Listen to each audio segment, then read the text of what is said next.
Falo implodir, mas para isso tem de ser lida e interpretada primeiro a partir das práticas maiúticas de Jesus. Entre meados do ano 28 e abril do ano 30. E também a partir dos seus duelos teológicos desarmados.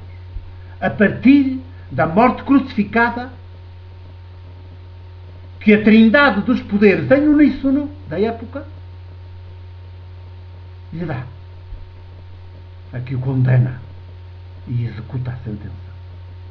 Tem de ser lida esta parábola, tem de ser lida esta encenação, tem de ser lida, interpretada a partir do próprio Jesus. Deste Jesus histórico, entre meados do ano 28 e abril do ano 30, assassinado, crucificado, num acordo da trindade dos poderes da época, e executada pelo maior da época, que era o Império Romano, que ocupava o país militarmente e sugava as populações com impostos impensáveis.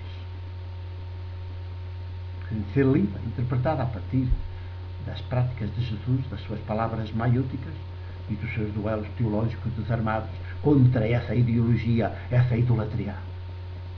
Portanto, tem que ser interpretada em chave política. Não de poder político, mas em chave política. E que fazem as igrejas para isto não implodir, não as fazer implodir. Porque ler esta parábola no interior da instituição, do institucional eclesiástico, qualquer que ele seja, no institucional cristianismo, implode. Isto é uma carga de explosão, mas explosão para implodir. Umas tiras de piratas, cai tudo para dentro. Cai sobre si. Que é a melhor forma de não fazer outras vítimas. É derrubar-se para dentro. Ser derrubado para dentro. Implodir.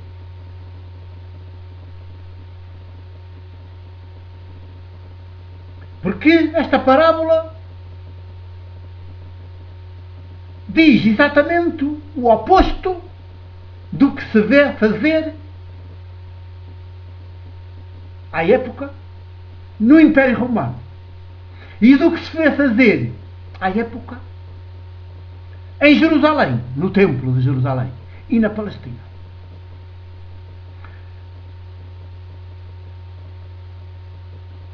Esta parábola é uma revelação que põe a descoberto, põe a nu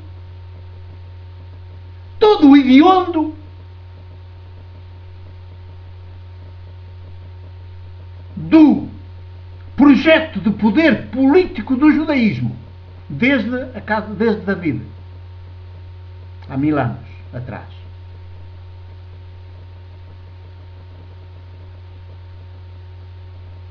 Revela o hediondo desse projeto político de poder, de dominação à escala planetária. Revela todo o hediondo do Império Romano. Todo o hediondo do sumo sacerdócio com os seus agentes, os sumos sacerdotes no Templo de Jerusalém. É impossível dizer no ano 30, dentro do Templo de Jerusalém, fazer dentro do Templo de Jerusalém esta encenação e o templo ficar de pé. Não pode. E o sacerdócio ficar de pé. Não pode. Porque o templo e o sacerdócio fazem exatamente o contrário, o oposto do que aqui está. Ou se quisermos, fazem exatamente o que aqui está na segunda parte. E portanto, eles seriam estes malditos. Estas cabras que estão à esquerda. Afastai-vos de mim, malditos.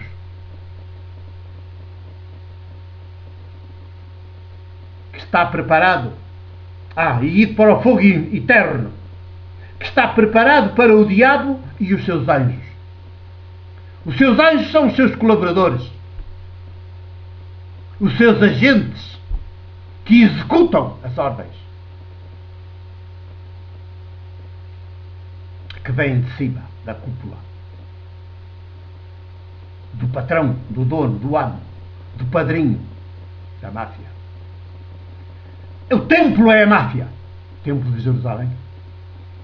Os sacerdotes, sumos sacerdotes e toda aquela fauna,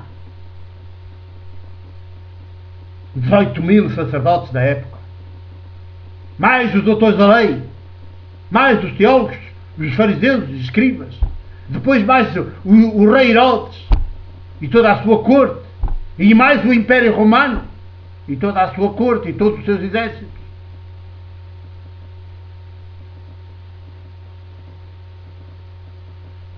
São as cabras à sua esquerda,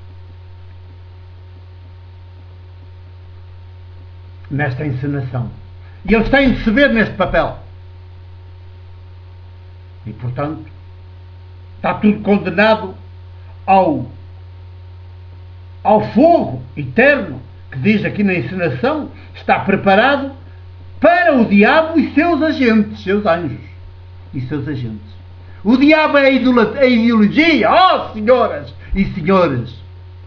O diabo é uma palavra mítica, já sabem, mas para dizer em linguagem histórica, não mítica, ideologia, e também ideolatria, ou se quiserem, idolatria, que é o culto do ídolo, de um Deus falso, que é o Deus dos sacerdotes, mas de todos os sacerdotes. Os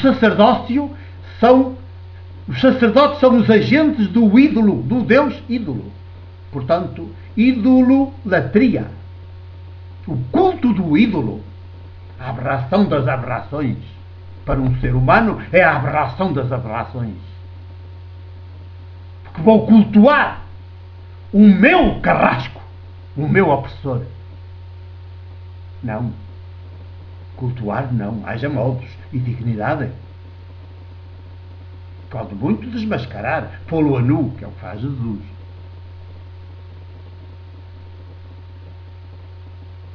Mas nem as vítimas entendem Jesus.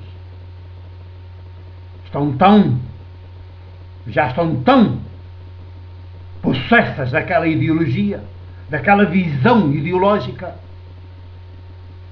da Trindade dos Poderes, que se atiram também contra Jesus, em vez de o acolher e o abraçar e dizer, até que enfim que apareceu alguém com olhos de ver e que desmonta este sistema, desmascara este sistema, esta perversão institucionalizada, e que diz, e que revela, e que mostra que afinal o Deus que está a dar cobertura a tudo isto perverso é um ídolo, é um falso Deus, e o culto que se lhe está a prestar é idolatria, é culto ao ídolo. Portanto, a aberração das aberrações.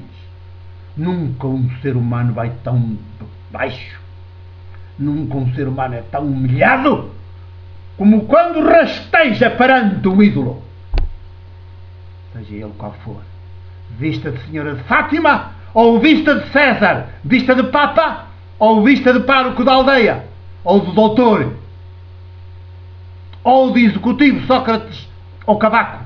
Nunca. Como quando rasteja, mendiga perante eles, estende-lhes a mão e espera deles salvação.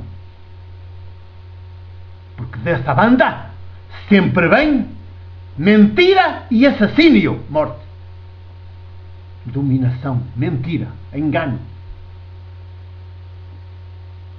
Eles são a mentira e o assassínio institucionalizados. Já lá.